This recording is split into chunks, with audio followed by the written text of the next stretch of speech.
The yoga cube has 12 sides, 12 poses, and I'm going to keep going until I do them all. And we're being given the perfect pose to start us off with, a simple seated pose to just take a couple breaths. Okay, now, number 2, it's giving us Warrior 1. But this is not Warrior 1, this is like a low lunge. So front knee over ankle, arms up overhead, scooching that back leg straighter to get your hip flexor stretch. I just wasn't feeling it today. Now tuck your back toes to bring yourself up, front knee bent, arms up for your Warrior 1. I got this thing from Five Below though, so I guess you can't trust it much. But anyway, down dog. I'm showing one option going from a forward fold and then walking my feet back. It's okay if your heels don't touch all the way down.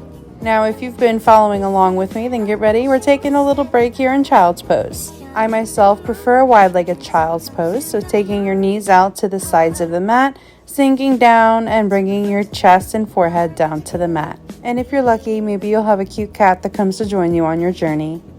Next up, and with a little help from Gypsy, we're going right back into our Warrior 1. Doing it on the other side, front leg's knee is over ankle, arms are up.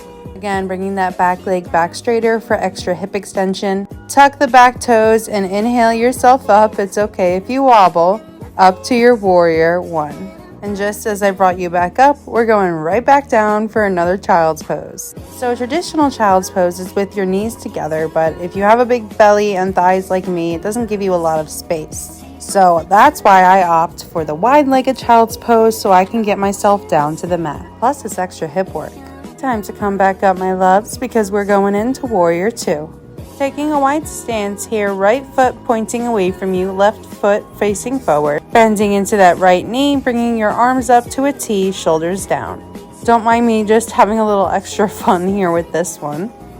Taking it back down to the mats for knees to chest. And this is essentially child's pose on your back, by the way. Oh, and speaking of child's pose, yeah, we're doing that again. And I'm opting to take mine even wider than usual to give myself extra groin and hip stretch. And I stayed here a little longer because Gypsy was just really cute. And anytime she comes to join me, I don't want to push her away.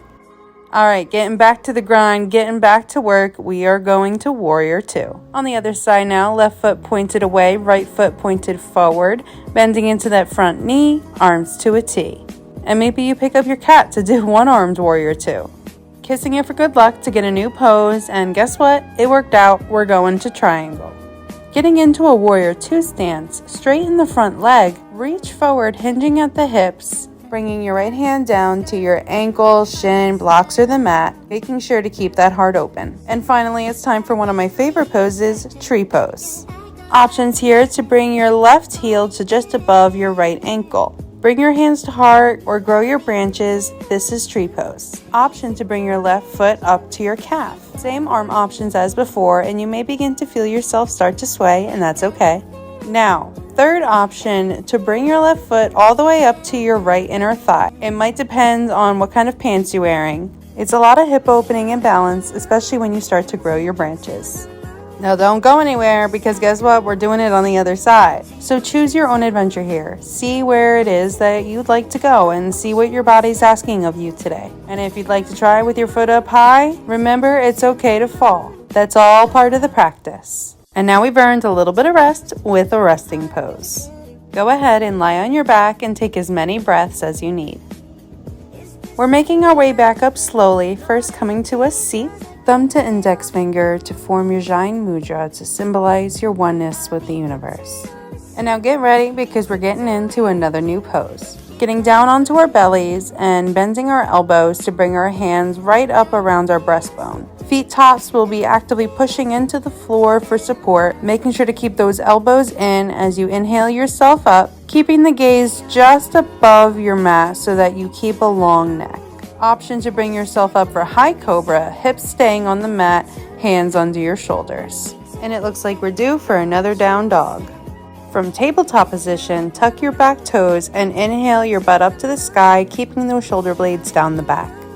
And we're finally going to get into a little bit of side body action here with our crescent moon. Standing tall and straight, inhaling our arms up, either palms together or apart, and then exhaling over to one side. Make sure to breathe as you do this. And you know what? Let's just inhale up and exhale, go to the other side. Inhale up for center and exhale, release. Now at this point, all we need is chair pose, but we got 2.5 minutes left, so we gotta work for it. Another knees to chest here, which honestly I'm not mad about. It's a good back massage. What I could have lived without though is another one of these weird warrior ones. Do I do the lunge or do I do the warrior one? I don't know. I'm just still doing both. Another option is to keep your hands on your hips instead of having your arms raised and see how that changes things for you. And I keep reminding because I keep wanting to plant seeds, it's okay to sway. Let's see if you can guess what pose is next based on my reaction. It's knees to chest! It feels good. I really shouldn't complain. I want chair pose. Alright, time for warrior 2 on the other side. Keeping the shoulders down from the ears and checking in with that back arm, making sure that it's not dipping. And it's time for down dog. Doing it from standing this time, walking my hands forward and then my feet back. And I guess it's only fair that we balance it out because we only did it once, so let's do triangle on the other side. So again in that warrior 2 stance, but straightening that front leg, hinging at the hips to reach forward, and then exhaling down for our triangle. And what's next, I could never complain about, tree pose. My version of tree today is with my foot on my calf, closing my eyes to work on my balance. Bringing it back down to the mat once again for another cobra, but I have something fun to show you guys this time. So get into position for your low cobra with your hands by your breasts, an option to hover the hands. Instantly feel how all the different muscles in your body engage. And for the finale, that was 7 minutes for y'all, but 40 minutes for me, chair pose. Feet hips distance or bringing your big toes together to leave a sliver of space in between your feet. Inhale your arms up and exhale your butt down into chair. Now check out how I'm tilting my pelvis in and out here because we want to make sure our pelvis is tilted in and we're not sticking our butt back. So we're sitting down straight into our chair. Hands can also come to heart or hips. And that's it on the yoga cube, y'all. Follow for more yoga and namaste.